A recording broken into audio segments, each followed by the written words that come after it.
Hello everybody and thank you for clicking on this video. Today I'm going to be looking at a couple of classic Sunderland shirts and their subsequent remakes.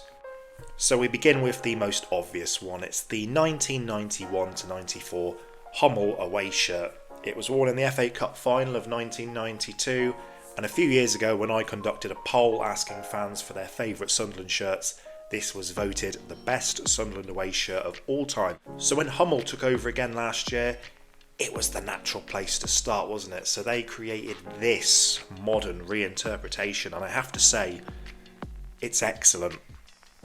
It takes that original design, but it just slightly tweaks it and brings it into the 21st century. All of the original features are there, just slightly different.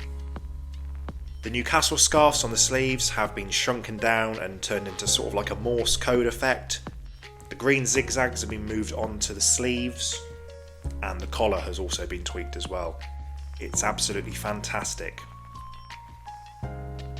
That wasn't the only Hummel shirt that was remade last year though. The original goalkeeper shirt, worn by Tony Norman for many years, was also updated. This is a brilliant remake. It's took the original, but it's given it all the modern technology and details, and it's made a really nice shirt. That pattern looks absolutely fantastic. Also, the blue version of this shirt doesn't half look like the original Nike away shirt from 1983. Speaking of Nike, here is the original home shirt from 1983 to 86. With the red and white stripes running up the torso and the solid raglan sleeves. It's a common look these days, but back in the day this was still a little bit of a departure. In a video that I uploaded a few weeks ago, I described this as the original modern Sunderland shirt. Of course, Nike returned as Sunderland's kit manufacturer in the 2000s and then again in the 2020s. The final shirt that Nike produced was marketed as a remake of this shirt. It's got the stripes on the torso, it's got the white raglan sleeves, but that's where the similarities end. And in truth, this was just a basic Nike template which just happened by coincidence to look like the original.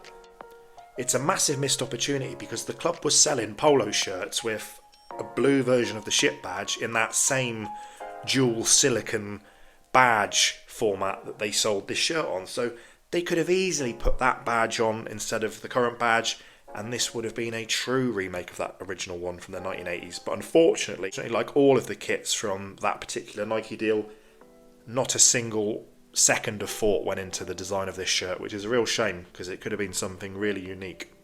The next one, admittedly, is a little bit contentious whether it's a remake or just two shirts with similar colourways. But during Nike's second run, we got this weird Inter Milan looking shirt with the red trim, which was almost gold. It's a colourway that Sunderland had never had before, and then a few years later under Umbro we got it again with this version. Now I've heard theories that Niall Quinn loved the original one so much as a player, now that he was the chairman by this point, he had a say in what this kit would look like and basically remade a kit that he liked playing in. I don't know whether that's true, but I have to say, I think this Umbro one looks a million times better than the Nike one. It's just better materials, a better fit, I think it's just a nicer design, and I think the white looks so much better than the red. So there you go, there's just a few remakes of classic Sunderland shirts. If people enjoy this video, I will do another one and look at some more. In the meantime, is there any classic Sunderland shirts that you'd like to see remade? Comment and let me know. See you next time. Cheers.